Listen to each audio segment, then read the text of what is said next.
Make masterful decisions. നമുക്ക് എല്ലാവർക്കും അറിയുന്ന കാര്യമാണ്. ജീവിതത്തിൽ പലപ്പോഴും വലുതും ചെറുതുമായിട്ടുള്ള പല തീരുമാനങ്ങൾ നമ്മൾ എടുക്കേണ്ടതായിട്ട് വരും. ഈ തീരുമാനങ്ങൾ എടുക്കാനായിട്ട് ഓരോരുത്തരും ഓരോ രീതിയാണ് ഫോളോ ചെയ്യാറുള്ളത്. അതിലൊന്നും തെറ്റില്ല. പക്ഷെ തീരുമാനങ്ങൾ എടുക്കാനായിട്ടുള്ള സിറ്റുവേഷൻ വരുമ്പോൾ അതിന് സഹായകരമാകുന്ന ഒരു 3 ടിപ്സിനെ കുറിച്ചാണ് ഇവിടെ പറയുന്നത്. ആദ്യത്തെ ഒരു കാര്യം എന്ന് വെച്ചാൽ നമ്മൾ തീരുമാനം എടുക്കാൻ പോകുന്ന ഒരു സബ്ജക്റ്റിനെ കുറിച്ച് നമുക്ക് വലിയ ധാരണ ഇല്ല എന്നുണ്ടെങ്കിൽ അതിനെക്കുറിച്ച് അറിയാവുന്ന നമുക്ക് വിശ്വസിക്കാൻ പറ്റുന്ന ആളുകളെയും കൂടെ അതിനകത്ത് ഉൾപ്പെടുത്തുക ചർച്ചയിൽ.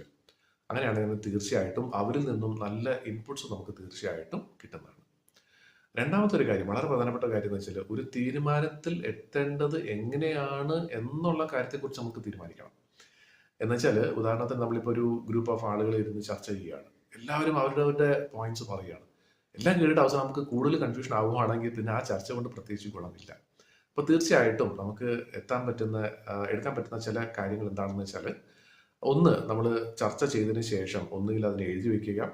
അത് ഏതൊക്കെയാണ് പോസിറ്റീവ് ആയിട്ടുള്ള കാര്യങ്ങൾ, ഏതൊക്കെയാണ് നെഗറ്റീവ് ആയിട്ടുള്ള കാര്യങ്ങൾ ഒരു ബുക്കിനകത്തോ ഒരു ബോർഡിനകത്ത് നമ്മൾ എഴുതി വെച്ച് കഴിഞ്ഞാൽ പോസിറ്റീവ് ആയിട്ടുള്ള കാര്യങ്ങൾ കൂടുതലാണെന്നുണ്ടെങ്കിൽ ആ ഒരു അവസ്ഥയിലേക്ക് മാറുക അല്ലെങ്കിൽ തീരുമാനം എടുക്കുക എന്നുള്ള ഒരു ചെറിയൊരു തീരുമാനം നമുക്ക് അവിടെ എടുക്കാം. എന്ന് വെച്ചാൽ ബേസിക്കലി ഒരു തീരുമാനത്തിൽ എത്തേണ്ടത് എങ്ങനെയാണ് എന്നുള്ളതിനെ കുറിച്ച് ആ വഴിയെ കുറിച്ച് ഒന്ന് ചിന്തിക്കുക വെക്കുക. പിന്നെ മൂന്നാമത്തെ കാര്യം എന്ന് പറയുന്നത് ക്രിറ്റിസിസം നമ്മൾ ഓപ്പൺ ആയിട്ടിരിക്കുക എന്നുള്ളതാണ്.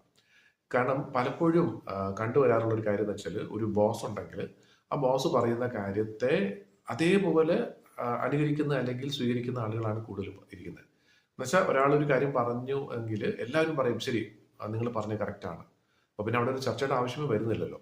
ഒരു എന്താ പറയുന്നത്, ഒരു യുനാനിമസ് ആയിട്ട് ഒരാൾ മാത്രം ചിന്തിച്ച് ഒരു തീരുമാനത്തിൽ എത്തിയാൽ മതി. പക്ഷെ നമ്മളൊരു ചർച്ച വെക്കുന്നതിന്റെ പ്രധാനപ്പെട്ട ഉദ്ദേശം എന്ന് പറയുന്നത് പല രീതിയിലൂടെ പല ആംഗിളിലൂടെ ചിന്തിക്കുക, അതിനെക്കുറിച്ച് ചർച്ച ചെയ്യുക എന്നുള്ളതിന് വേണ്ടിയിട്ടാണ്.